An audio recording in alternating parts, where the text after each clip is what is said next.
Well, Donald Trump and Hillary Clinton finally taking the same stage together. It's going to happen tonight, although it won't be at the same time. Presidential hopefuls, both of them are going to be saying goodbye to the teleprompters, and they're going to appear back-to-back at the Commander-in-Chief Forum in New York City. They're going to field questions on national security, military affairs, and, of course, veterans issues. And we'll get a chance to see which candidate is more prepared to lead the strongest military on the planet. I want to bring in on that note Captain Chuck Nash. Captain Nash, we have been gutted, though. We're still the strongest military in the world, but we've been gutted magnificently. And I think the big argument here, or the big debate, is what should the role of America be in its military going forward? Well, you just hit the nail right on the head, Charles. Before we go out and buy a bunch of new stuff, or before we bring on more people or let more people go, it would be nice to have a strategy that you can build or subtract to.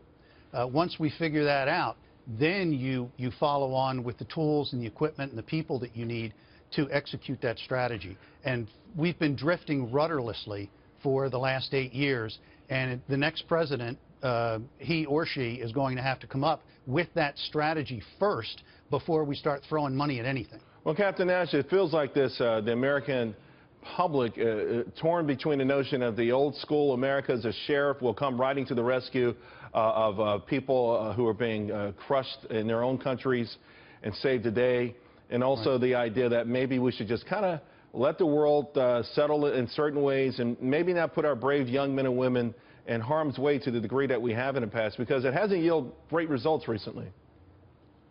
No, Charles, the whole nation-building thing hasn't. And, you know, looking back at our history, World War I, World War II, we typically have been the reluctant warriors and the reluctant society that would send its sons into combat. And now you take a look at it and people start to think, well, you know, with all this technology, we can send our daughters too. And let's put them in combat positions. And, I mean, heck, we can put transsexuals in there, and it's just going to be great. You know, war is just a nasty, messy, it's the most destructive thing that human beings can possibly do. It is wasteful. It's just a mess. And so before we get involved in these things and start to think that we're going to help societies that we have no idea how they really think, yet we're going to go in and straighten things out, I think a little circumspection is in order. On that note, though, is it possible to walk softly and carry a big stick? Can doubling the size of our military be enough to dissuade the belligerent actors of the world, from North Korea, China, to terror groups like ISIS?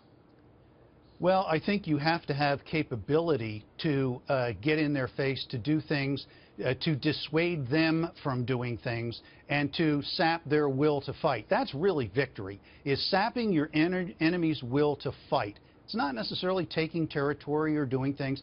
It's how do you get into their head and make it so they don't want to fight.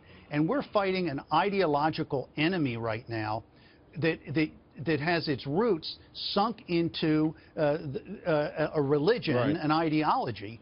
And that's the hard part about this. It's not like taking on the Soviet Union back in the old days of the Cold War or But China by the same token, Russia. Captain Nash, I mean, we do have a Vladimir Putin who seems to have ambitions maybe of the old glory of the USSR. We do have a belligerent China that is dead set on getting all of the oil in the South China Sea, to the point where who would have thought that the Philippines would have asked Japan for help? I mean, think of the atrocities that Japan committed in the Philippines, and now they're saying, Japan, help us, because of the imperial ambitions of China. So it's not just ISIS, is it? No, it is not just ISIS, and we have to be able to walk and chew gum at the same time. But we also have to start looking at what we're doing. We are approaching right now, Charles, a huge bow wave. And that's because if you look at the Clinton miracle back in the 90s, he was living off the Reagan expenditures in military hardware. If you look at the current administration, the Obama administration, they're building off the W. Bush administration. So at some point you got to pay the piper. Well, all of these new systems that we've ordered, the Air Force wants a $64 billion replacement for the Minuteman III, and a new tanker, and a new bomber. The Navy wants to buy an Ohio-class submarine. I mean, these things, and the bills are all coming due at the same time. Yeah, I'm going to bring in some economic experts. We're going to discuss that very thing, Captain Nash. Thank you very, very much.